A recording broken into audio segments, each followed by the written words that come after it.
guys, so I'm back today. Today's Friday, which is our fantastic Friday, our funny day. I'm going to try to go a little bit slower this time instead of talking so fast. So for anybody joining me, you may have to go back and review this a little bit later on to actually get a full appreciation of everything that I'm sharing. Go ahead and say hello when you hop on, but this is just going to be one of my short tip videos that I'm doing live. Hey Bobby Sue. Today I really wanted to go over, each of these tips are probably going to be really involved with people who do paranormal investigation. Hopefully, though, they can actually help people who don't actually do paranormal investigation as well. One of the things that I like to really point out to people is to pay attention to all the details. It's very important in everything that you do for paranormal investigation to pay attention to details of each step and stage. So from the time that you first talk to a client, from when you do an interview, when you do the research, when you are setting up the investigation, when you're planning the investigation, when you're documenting things during the investigation, your data collection, your sessions, any questions you may ask, where you're sitting, hot spots, any interviews that you do during the investigation, your review, and your conclusion.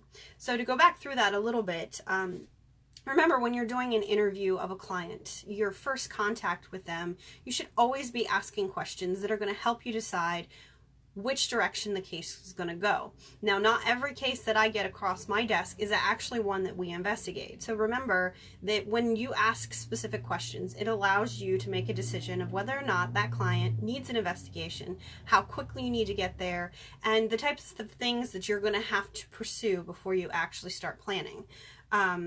When you do a walkthrough, which I recommend doing it before you actually go in to do an investigation, doing a walkthrough of a location to actually get a sense of what's going on, kind of get a sense for any disrepair, get a sense for if the client is telling the truth. It's great to be in person doing that interview because sometimes people can kind of tell you what they want you to hear when you're doing things just through email or text. So when you're doing the interview, pay attention to everything. Pay attention to body language. Pay attention to, is their house messy? Is there disrepair? Is there things that you need to focus on for your group to make sure that they're safe? Is it in an okay area? I mean, there's a lot of components that you really need to pay attention to whether or not you actually take on a case. I don't recommend taking on cases that are in bad areas. I know everybody needs help, but the safety of your group is the most important aspect. When you're doing research, pay attention when you're doing research to make sure that everything that you're gathering is documented. There is an actual documented source. Nowadays, I don't feel like they have responsible journalism, but in the past, there's a lot more information that people put out there that they really got the truth as best as they could. So when you're doing research, get documented facts. Don't just use assumption or things that you think you know. I mean, it's great to kind of make a conclusion about things that you're gathering, but always get the documented facts.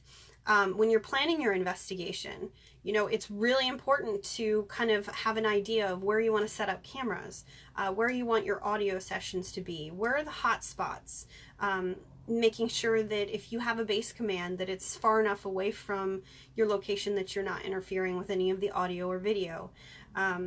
When you're planning, deciding who's going to be with you on the investigation, it's very important to make sure that the people that are in your group or part of your sphere are available.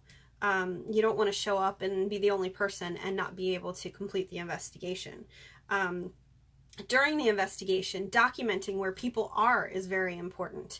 If you, later on you come back and you have a audio, anomalous audio that you're not quite certain of, if you have that documentation where people were, you may be able to go back and determine, no, there was no one there, so it can't be this. So just remember, keep track of where everybody is. Even if they go to the bathroom, you want to know where everybody was at every point in time. It's kind of like a game of Clue. I say that all the time.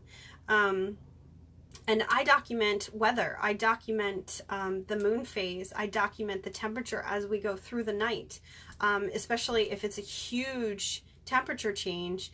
And, you know, buildings, when temperature changes, make lots of noise. So, you know, there you go. That could be your reason. What if you didn't hear the rain when you were there, but your recorder picked it up?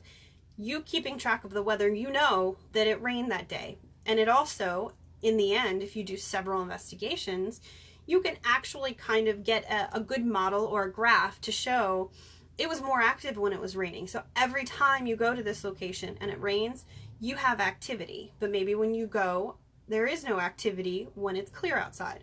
So, you know, keeping all of that documentation really pushes actual paranormal research. I'm going to turn this light on because it's kind of dark in here. So documentation during the investigation isn't just about your audio and video. It is about keeping track of people, weather, conditions, any variables that are in the location. And I said the other day about taking pictures when you're in a location. It's great to take the pictures, not just because you want to try to capture something paranormal, but having that for posterity. You know, you take the pictures before you start the investigation, and I recommend after setup, take those pictures. You know where everything is. If you hear something move or you hear a bang or something, you go back in and you see that something's moved, you have the picture of before and you have the picture of after so that you know what has moved and what's different. Moving on to data collection. Make sure that when you're collecting data that you are objective. Make sure that you know when you've done baselines, which you can do baselines of all sorts of things. Use a leak detector, radon detector, carbon monoxide, EMF. You know, there's all kinds of things that you can test for in a location to determine whether or not the location is, you know, in fact unsafe for the inhabitants, or anything that could be present that could actually make them think that there's something paranormal going on. But the data collection baselines will tell you that you can't use certain types of equipment in certain areas because there is a lot of EMF present. Even if you know, a lot of clients aren't going to want you to completely turn all of their electricity off. So, you know, keeping in mind where you put your equipment, how you receive it, how you perceive it. Everybody's perception is different. Everybody hears different things. So remember, when you're collecting data, that point in time is just as important as when you're reviewing it.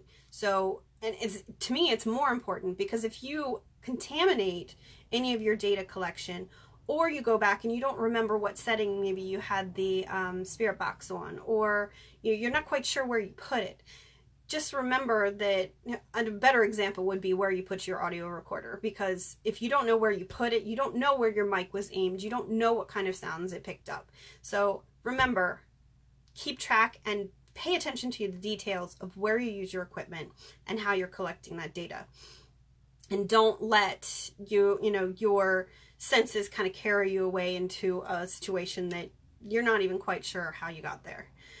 When you do your sessions, I always tell my investigators to kind of sit there for 10-15 minutes and really get a sense of the location. Don't start up right away, because it could be, you haven't sat there, you don't know the area, and you start talking right away, and then all of a sudden you hear a noise. Well, what's that noise? Immediately you're thinking, oh, well, it's responding to us, it's got to be. Well, if you'd sat there for 10 to 15 minutes, you may have determined right away that sound was in fact a furnace kicking on, or the refrigerator upstairs. You never know how sound carries. So make sure that you are understanding right up front when you sit down for your sessions what sounds are, what's present in the location before you actually get started. So moving on from that, all this information that you gathered helps you with your review. It helps you know, if you saw a shadow on the video, you know where everybody was at that point in time. So it might have been Joe walking through the room. So doing an adequate data collection and documentation of the investigation carries over into your review. And remember, when you review, have a couple people listen to things that you actually receive, and make sure that you're all kind of on the same page of what you think you are hearing or seeing. And then when the conclusion comes about, finding the best option to give your client is very important. I don't feel like if you have something that's questionable, you should not be giving it to your client. Now, some people would say, you know, full disclosure, give everything you can. But remember, you are trying to help them. And if you're giving them something that you're not quite sure of, you aren't really helping them. You are just pushing kind of your own agenda to give them something, anything to help them out. But to me, I'd rather go to a client and say, we did not get anything conclusive. So to me, you know, the next step is to do another investigation, or, you know, maybe talk to your religious, you know, somebody religious in your life, or do a cleansing, or do something that has an impact on them as a client. And it really depends on what your client's goals are. That's why the interview is very important, knowing upfront what kind of goals that they have. So attention to detail in every single aspect of your investigation is very important. Don't skimp on anything. Do your homework. Do it all. It's going to take a long time. I know it takes us about 4 weeks to do everything. So just remember that your investigation and your results are only as good as your attention to that detail. So that's my tip for today, which is technically a funny Friday, but it's more of a serious topic. So I can expand on this. If anybody has any questions or thoughts or comments, you can feel free to comment, or you can send me a message through private message on the page. But I'm Rebecca Boyer. I am the co-founder and case manager of Antietam Paranormal Society, and thank you so much for watching.